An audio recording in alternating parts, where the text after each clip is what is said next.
السلام عليكم ورحمة الله وبركاته، والصلاة والسلام على أشرف المرسلين سيدنا محمد عليه أفضل الصلاة والسلام.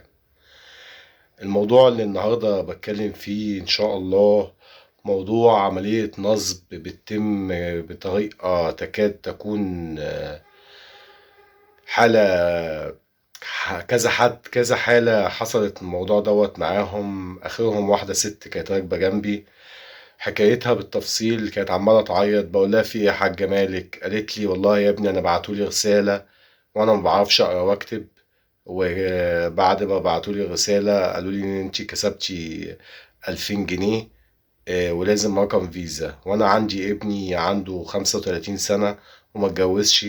فانا فرحت قلت طب اخد الفيزا بتاعته واروح البنك عشان احط له ال2000 جنيه ديت ويبقى اعمل له مفاجأة. عن طريق التليفون ملت البيانات بتاعة الرقم الفيزا. واحد ملها البيانات وكده، قالت له يا ابني انا مش عارفة اقرا، خد كلمه وقول له رقم الفيزا كام. عطله رقم الفيزا وكانت تحويشة عمره 20 ألف جنيه. للأسف تمت عملية النصب واتنصب عليها واتاخد الفلوس اللي ابنها كان محوشها.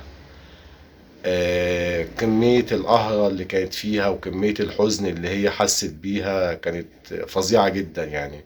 فكان لازم الواحد يطلع يتكلم، يا جماعة مفيش حاجة اسمها تحديث بيانات بتحصل عن طريق يبعت لك رسالة ويقول لك تحديث بيانات. مفيش بيانات بتتحدث عن طريق البنوك، والبنوك عملت كذا منشور بالموضوع دوت، بس للأسف هم بيستغلوا الناس الغلابة، الناس اللي مش بتعرف تقرا وتكتب، الناس اللي بتفرح بأي حاجة في ظل الظروف الصعبة اللي احنا بنعيشها.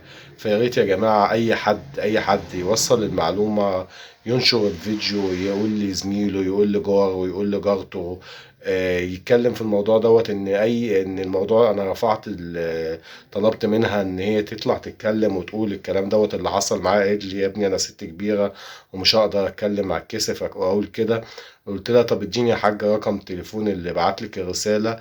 اعطتني التليفون، رفعته على جروب محترم عندنا في اسكندريه، لقيت لك تلات ارباع الناس في اسكندريه بيقولوا والله اتبعت لنا نفس الرساله وكذا تعليق بنفس الموضوع. فالموضوع بقى اصبح للاسف بيجي عن طريق بس خط اورانج او موبينيل.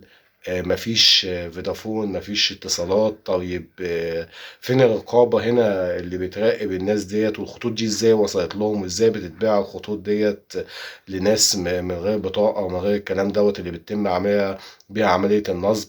يا ريت نخلي بالنا يا جماعة ونحرص قوي، بالذات ننبه الناس الغلابة اللي ما بتعرفش تقرا وتكتب. يا ربنا يجعل الكلام دوت في ميزان حسناتكم، وانشروا الدعوة ديت لعل وعسى توصل رسالتي لناس ياما، ونوقف المهزلة الحقيقية اللي بتحصل للناس الغلابة دي. شكرا والسلام عليكم ورحمة الله وبركاته.